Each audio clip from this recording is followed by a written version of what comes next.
मेरी कहानी आज से 2 साल पहले की है, जब भैया की शादी में एक लड़की को पहली नज़र में ही देखते दिल दे बैठा था मैं। वरमाला के समय मैंने एक लड़की को जैसे ही स्टेज पर देखा, मेरी आंखें खुली की खुली ही रह गई। वाकई में वह बहुत खूबसूरत थी, शब्दों से बयां करना मुश्किल है। मैंने अपने मन में ठान लिया था कि मुझे कैसे भी करके इस लड़की से बात करनी ही है। लगभग 1 घंटे बाद जब वरमाला का समय समाप्त हुआ और शादी की रस्में शुरू हुई, मैं भैया के साथ शादी देखने के बहाने घर के अंदर गया। काफ़ी देर मेरी इधर उधर नज़रें उसे ही खोजती रही, लेकिन वह कहीं दिख ही नहीं रही थी।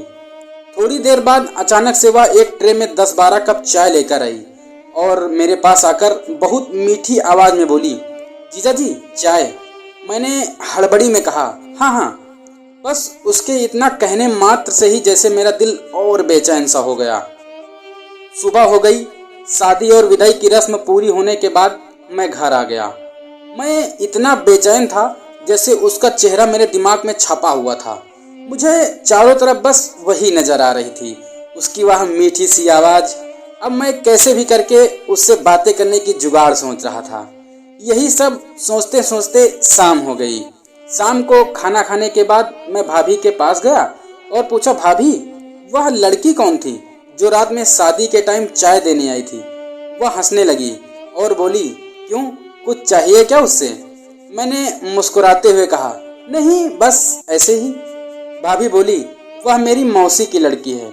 मैंने कहा, अच्छा। शायद भाभी भी समझ गई थी कि मेरे मन में क्या चल रहा है, लेकिन बस इतनी सी बात करके मैं वहाँ से उठकर चला गया।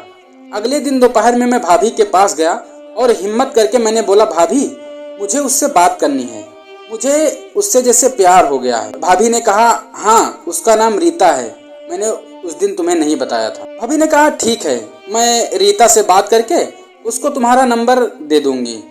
यह सुनते ही मैं खुशी से जैसे पागल हो गया। करीब 2 दिन बीत गए। इस बीच न ही मेरे पास रीता की कोई कॉल आई और न ही भाभी ने उस मैटर पर मुझसे कोई बात की। अब बार बार भाभी से कहना भी अजीब लग रहा था मुझे। अगले दिन सुबह करीब 9 बजे रीता की पहली बार मेरे नंबर पर कॉल आई। जैसे ही मैंने कॉल रिसीव की, वह बोली, जीजा जी नमस्ते, कैसे हो? मैंने कहा, ठीक हूँ, बस तुम ही आजकल सोने नहीं दे रही हो। क्योंकि मेरा रिश्ता उसके साथ जीजा साली का था तो मजाक आम बात थी। वह हंसने लगी और बोली, हाँ दीदी बता रही थी आपके बारे में। मैंने कहा, शादी वाले दिन तुम बहुत खूबसूरत लग रही थी। वह बोली, अरे जीजा जी झूठी तारीफ मत कीजिए। मैंने कहा, झूठी तारीफ नहीं कर रहा हूँ, दिल से बोल रहा हूँ। लगभग 20 मिनट तक यही सब बातें करते रहे हम दोनों। फिर उसने कहा, जीजा जी अब एग्ज़ाम शुरू होने वाले हैं, पढ़ाई कर लूँ, थोड़ी देर बाद आपसे बात करती हूँ। मैंने कहा, अच्छा ठीक है, बाय। मेरा मन ही नहीं कर रहा था कि मैं फ़ोन रखूँ। उसके बाद 3 दिन बीत गए, उसकी कॉल नहीं आई। मैं बहुत बेचैन होने लगा। मुझे उससे बात करने के बाद तो इतना प्यार हो गया था कि दिल और दिमाग से वह एक पल के लिए उतर ही नहीं रही थी। मैं यही सब सोच रहा था, तभी रीता की कॉल आ गई। मैंने फ़ोन उठाते ही पहला शब्द यही बोला, कहाँ थी 3 दिन से? ऐसे करोगी तो मर जाऊंगा मैं। वह बोली, अरे नहीं जीजा जी, वो एग्ज़ाम चल रहे हैं ना, तो समय नहीं मिल पाया। सॉरी सॉरी सॉरी सॉरी जीजा जी, कई बार सॉरी बोली वो। मैंने कहा, अच्छा कोई बात नहीं, लेकिन अब ऐसा मत करना, मैं बहुत बेचैन हो जाता हूँ। मैंने कहा, और हाँ आज से जीजा जी नहीं पवन बोलना, मेरा नाम पवन है। तो रीता ने कहा, नहीं मैं आपका नाम नहीं बोल सकती। तो मैंने कहा, फिर क्या बोलोगी? जो तुम्हें अच्छा लगे बोलो। उसने कहा, मैं आज से आपको डियर बोलूँगी। मैंने कहा, ठीक है। अभी अचानक उसकी माँ आ गई और उसने कॉल कट कर दी। शाम को उसने व्हाट्सएप पर मैसेज किया और उसी दिन से मेरी और रीता की रेगुलर बातें होने लगी। अब हम दोनों एक दूसरे की आदत बन गए थे। एक दिन बात करते करते मैंने लिखा, आई लव यू रीता। उसने कोई जवाब नहीं दिया और मोबाइल का डेटा ऑफ करके चली गई। मैं बेचैन होने लगा। मुझे लगा शायद वह नाराज हो गई है। धीरे धीरे रात हो गई, मुझे नींद भी नहीं आ रही थी। तभी अचानक 10 बजे उसका मैसेज आया और उसने 1000 बार आई लव यू टू लिखा। यह देख के मैं इतना खुश हुआ जैसे मुझे सारी दुनिया मिल गई हो। लगभग 1 हफ्ते बाद मैंने रीता से मिलने को कहा। वह बोली, मेरा एक घर खाली पड़ा है, गांव के बाहर है, वहाँ सिर्फ जानवर रहते हैं, वहीं पर आ जाना। अगले दिन मैं शाम को वहीं पहुंच गया। रीता वहां पहले से ही बैठी थी। हम दोनों लोग अंदर चले गए और बैठकर बातें करने लगे। थोड़ी देर बाद रीता ने मेरे कंधे पर अपना सर रख दिया। मेरा मन और तन बहुत उत्तेजित सा होने लगा। थोड़ी देर बाद हम दोनों ने चरम सुख का आनंद लिया। रीता को बहुत दर्द हो रहा था। शायद ये सब पहली बार हो रहा था। वह बोली, बस अब मत करो कुछ। मैंने कहा अच्छा ठीक है। फिर थोड़ी देर बाद हम दोनों ने और बातें की। उसके बाद अपने अपने घर चले गए। एक दिन सुबह सुबह रीता की कॉल आई और वह बहुत तेज रो रही थी। मैंने कहा चुप हो जाओ, क्या हुआ है पहले बताओ।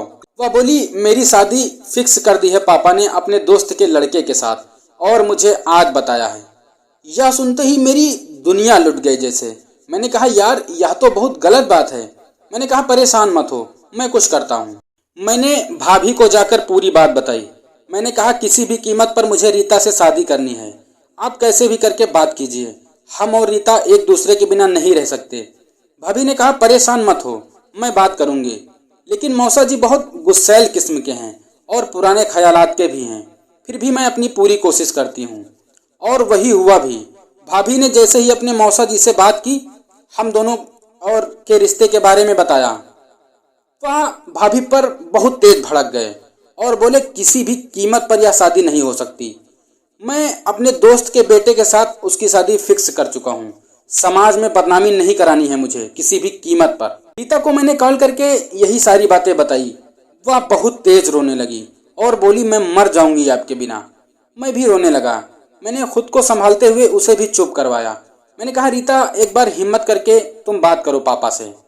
वह बोली ठीक है, आज ही बात करती हूँ। रीता ने जैसे ही बात शुरू की, उसके पापा ने जोरदार चाटा मारा उसके गाल पर और बोले तुम्हारी दीदी को बता दिया है, एक बार में बात समझ नहीं आती है। जो फैसला मैंने कर दिया वो कर दिया। रीता ने फिर मुझे रोते हुए कॉल की और सारी बातें बताई। रीता ने कहा अब एक ही चारा है पवन, चलो कहीं भाग चलें। मैंने कहा मुझे कोई परेशानी नहीं, लेकिन सोच लो इसका अंजाम आने वाली पीढ़ियों पर पड़ेगा। दो दो परिवार बर्बाद होंगे। इससे अच्छा है हम अपने प्यार को कुर्बान कर दें। मैंने कहा तुम शादी कर लो, शायद इस जन्म में मेरा तुम्हारा साथ न लिखा हो। प्यार कभी मरता नहीं है, हम दोनों दूर रहकर भी पास रहेंगे। श्री कृष्ण ने भी राधा से शादी नहीं की, लेकिन श्री कृष्ण के साथ राधा का ही नाम आता है। बहुत समझाने के बाद रीता ने रोते रोते शादी कर ली। उसके 6 महीने बाद मैंने भी अपनी शादी कर ली। आज मेरी एक छोटी सी बेटी भी है, उसका नाम मैंने रीता ही रखा है। कभी कभार हम दोनों एक दूसरे से हाल चाल ले लेते हैं।